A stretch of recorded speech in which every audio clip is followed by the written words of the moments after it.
حالا یا مشتری به خوبی بتونن بیارن و اینا همچین کاری میکنن. نمایشگاه مانندی میگیرن، یه جایی رو درست میکنن که ساختمان رو معرفی میکنن. اینجا یه مجتمع تجاری داری نقش خیابون میرداماد و نلسون ماندلاست که به تازگی ساخته شده و الان میشه گفتش که یه ظرافت‌های تو کار هنوز بودن تا تمام نشده. 2069 تا کریستالو یه جوری آمیخته که عاشق بشه. دمش گرم. خب اولین سوژمون چیه؟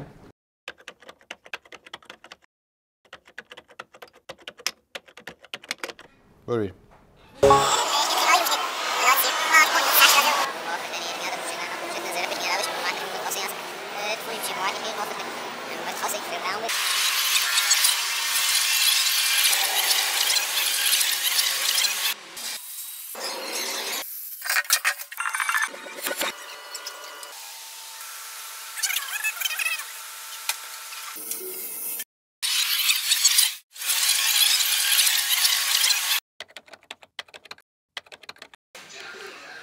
سلام. علیک سلام. چه خبر امروز؟ هیچی دیگه، بعد از امروز به کوب شروع بکنیم. یه ماه دیگه باید تحویل بدیم. قرارداد بستم، چکم که دادم. یه ماه دیگه باید نصب بشه. خوش بریم نصبش کنیم. خب 2 هفته گذشته از زمانی که قراردادو اوکی کردم و ماجرای چک ضمانت و اینا و قول دادم که زمان برنامه برسه، ولی خب الان تا الان پیشرفت خیلی خاصی نداشتیم. تامین گویا برش ماجرا بود، بوکسل ماجرا. الان هم میخوایم بریم سراغ نصب گویا و تازه مشکل بوکسل حل شد و بریم گویا رو روی بوکسلا نصب کنیم و تا ببینیم چقدر طول میکشه. شما باید یه کاری کنید که امروز قطعاً بتونید شروع کنید بوکسل زدن. قشنگ اون میز خالی بشه، مرتب اینا دسته‌بندی بشه، جدا بشه، جعبه ها قاطی نشه با هم. یه نفرم از بچه‌ها جدید اضافه شده. الان فکر کنم 5-6 نفر هستیم که همینطوری شیفتی میایم روی کار گویا رو نصب کنیم که بتونیم برسونیم. 2000 تا واقعا به حرف ساده است.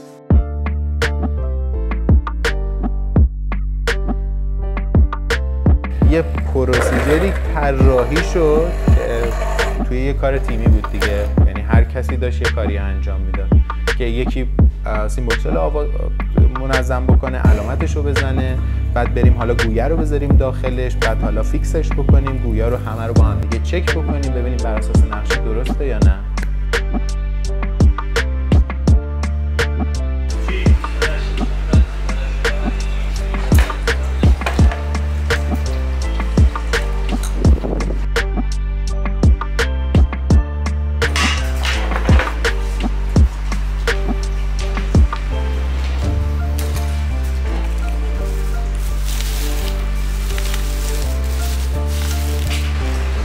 جواز یه بسته ازت بگیرم.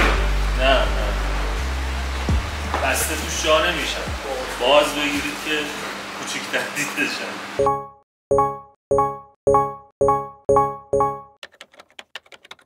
خب ببین ما الان تو مرحله هستیم که داریم این سیمبوکسلایی که روش گویا فیکس کردیم، یه سری سیمبوکسل بود دیگه، اینا رو گویا رو روش گذاشتیم فیکس کردیم. بر اساس چی؟ بر اساس اون نقشه و اعداد و داستانایی که حالا این سیمبوکسلا رو باید روی این هر کدوم از این تایلا 25 تا از این تایلا داشتیم.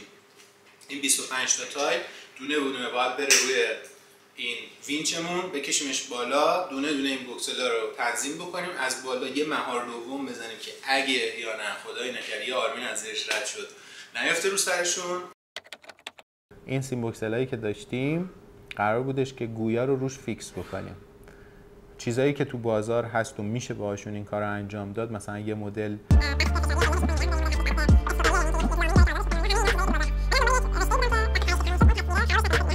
همین رفته بودیم یه دونه رشته انتخاب کرده بودیم که فکر میکردیم اوکی و همه چی هم میزونه، خوبم تو تصویر هست و اینا، ولی رفتیم اولین فکر کنم 2 تا تایل زده بودیم، 2 تا تایل زدیم، گفتم حالا محض احتیاط یه دونه‌شو اینجا آویزون بکنیم.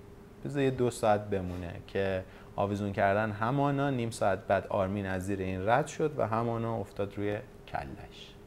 اونقدر شد؟ اینقدر شد ولی اونقدر نشد.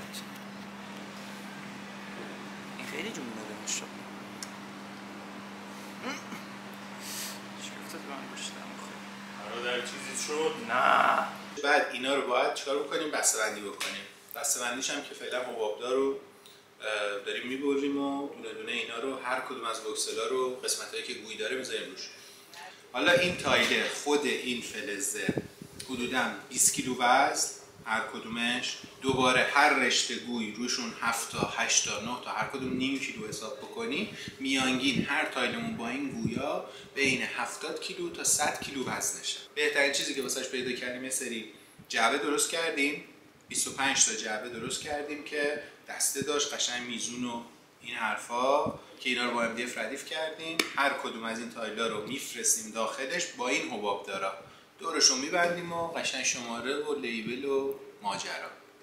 خوشگل حرفه‌ای. خیلی قشنگ.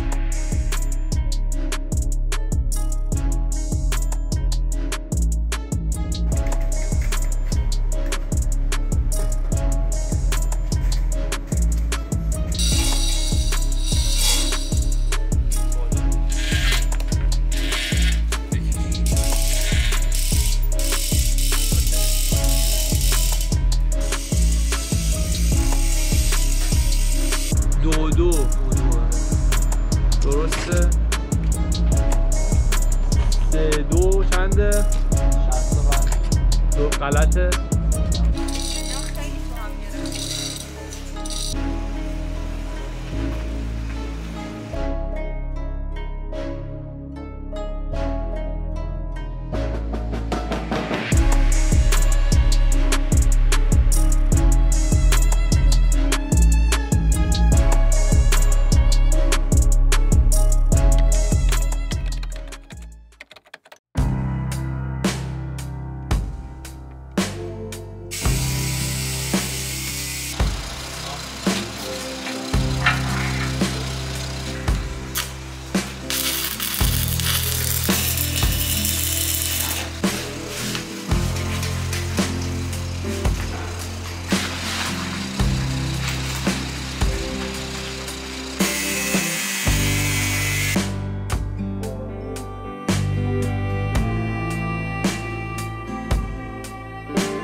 من 2 حالت داره، اگر بیدار بمونم یا خیلی خوشحالم یا خیلی خستم.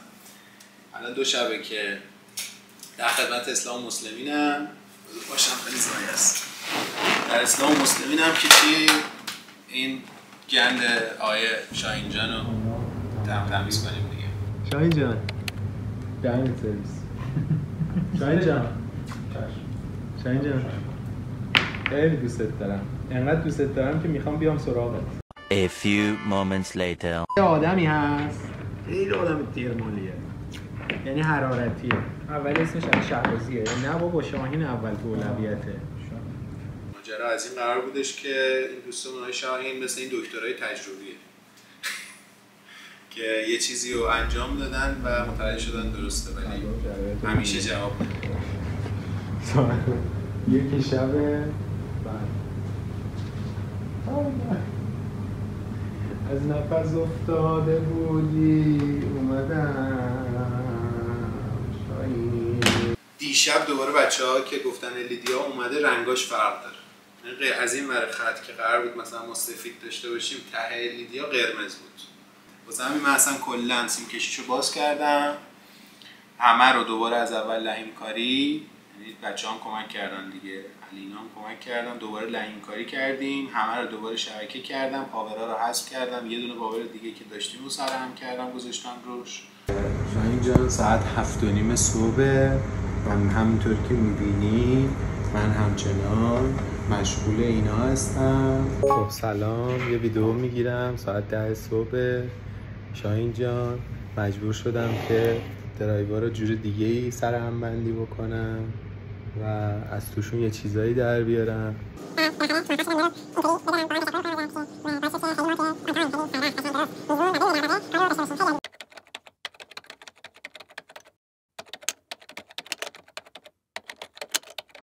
با دندون سیما رو بلند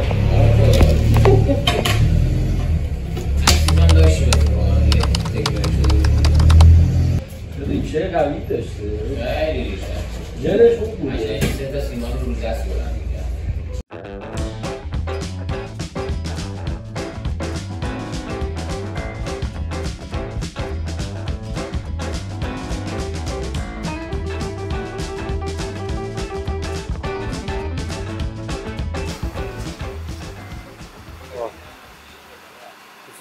حسمو بگم بابا. نه بابا حس چی تو بگی؟ اتفاقی افتاده من یه حس تو بگی. نه همون دیگه من اصلا این کار حسی نداره. نه حسی اصلا واقعا دقیقاً. میتونی ترس داشته باشی، استرس مثلا. ترس یه ذره دیگه هست.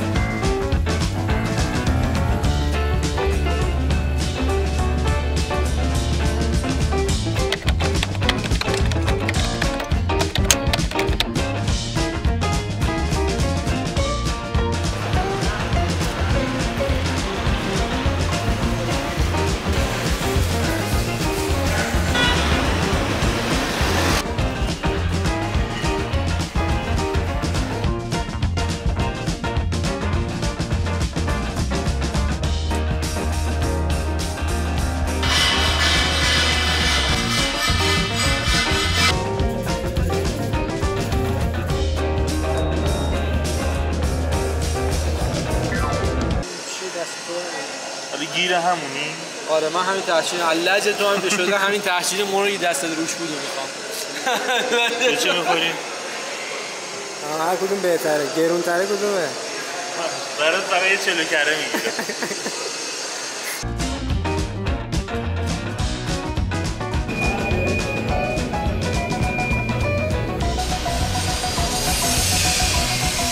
این برق بهش وصله.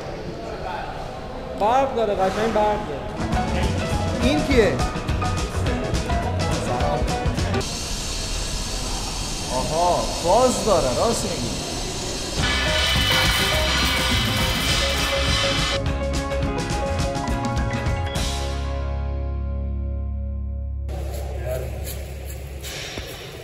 زلزلشه. اون بالا کار کردن خودش اتاق فراره.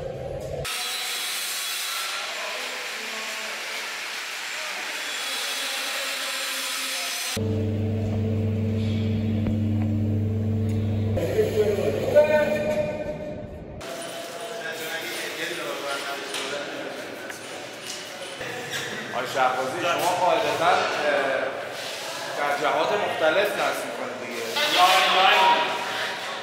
این لاین رو بزنید این لاین رو برید.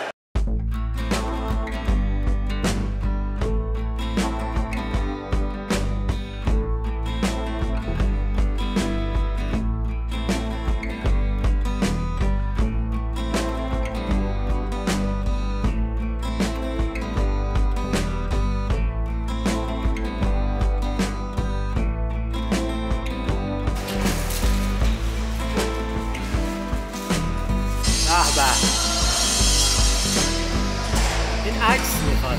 حالا من دارم فیلم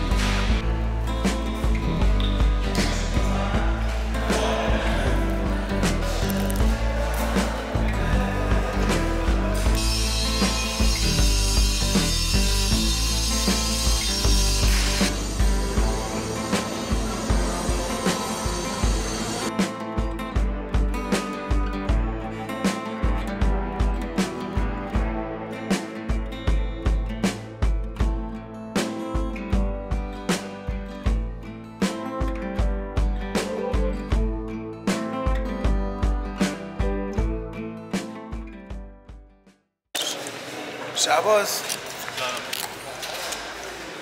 کجایی شهباز؟ هیچ وقت فکر نمی‌کردم با هم تو این ارتباط تنها باشیم. کافیه بریم یه تمرین ما بکنیم که فردا ساعت 7 صبح اینجا باشیم. چند تا زدید امروز؟ چند تا زدیم؟ 10 تا زدیم کلا 25 تا و این وسطی ها کارش بسیار سخته. این 12 13 14 قراره که دهنمون رو اذیت کنه.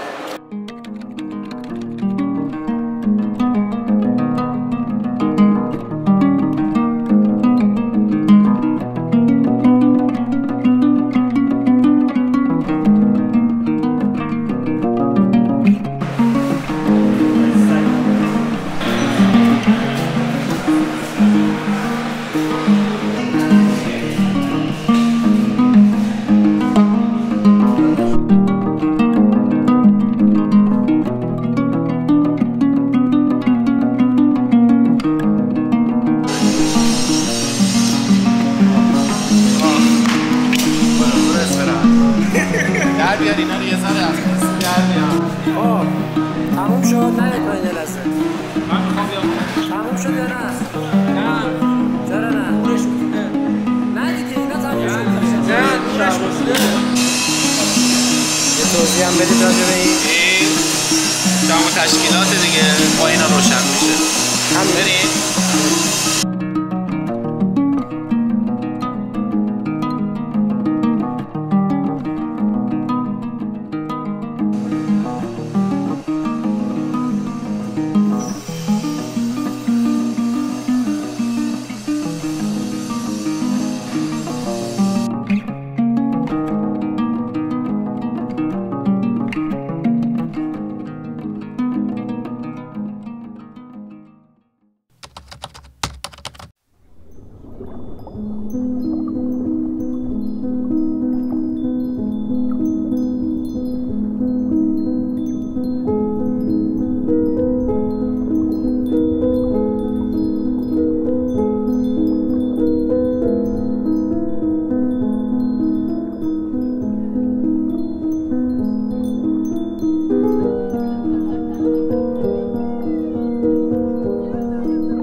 پروسه طراحی کردنش میتونم بگم که این کار یکی از بزرگترین چالشاش بود، چون که نکرده بودم و رفتن توش مساوی این بودش که باید یه سری ابزار جدید رو متوجه میشدم که چجوری میشه انجام داد و ازشون استفاده کرد. حدوداً 5-6 روز طول کشید که اون سر کله زدن با یه محیطی که با هم دیگه نگاه میکنیم که محیط یه جورایی برنامه‌نویسیه، ترکیبش با برنامه‌نویسی سه‌بعدی.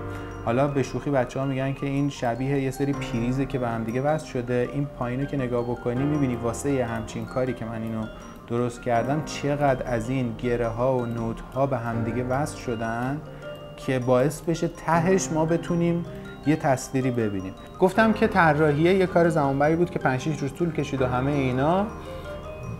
و خروجی اون طراحیه چی بود؟ یه دونه لیست، یه سری عدد گردن کلفت این مدلی، تایل 1، تایل 2، تایل 3، اینا خروجی اون کاره که بر اساسش موقع اجرای کار اومدیم دونه دونه اینا رو، اینا نخا کدوم نخه، این گویه کدوم گویه، حالا کدوم سانتیمتر واسه این درسته، کجای این نخه فیکسش بکنیم. خب من یکی از نگرانی‌هایی که داشتم نکنه من یه جایی این عدد رو اشتباه زده باشم، یه کاری کرده باشم اکسپورت درست نباشه، همه اینا. چون تا زمانی که کامل اینا نمی‌ساختیم اصلا معلوم نمی‌شد که اشتباه ساختیش.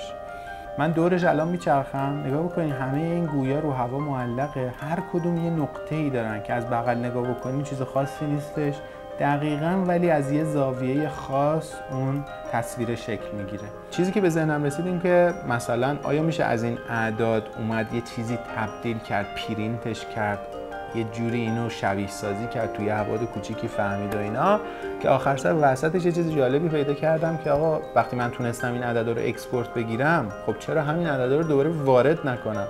و دوباره نشستم یه بالا پایینی کردم، یه برنامه نوشتم که این عددا رو دوباره آوردم تو، گفتم اینا همون کاری که بچه‌ها میخوان بکنن و با همین عددا انجام بدم و هر کدومو دوباره یه گوی واسهشون تعریف کردم، گویا رو گذاشتم سر جاش بر اساس اون مختصاته و مطمئن شدم که حالا تازه دیدم که این عددهایی که اکسپورت گرفتم خروجیش چی میتونه باشه و این خب خیلی باحال شد و باعث شد که مطمئن بشم. تازه لیست رو تحویل دادم به علی که گفتم حالا بریم سراغ این که ساخت و سازو داشته باشیم. همین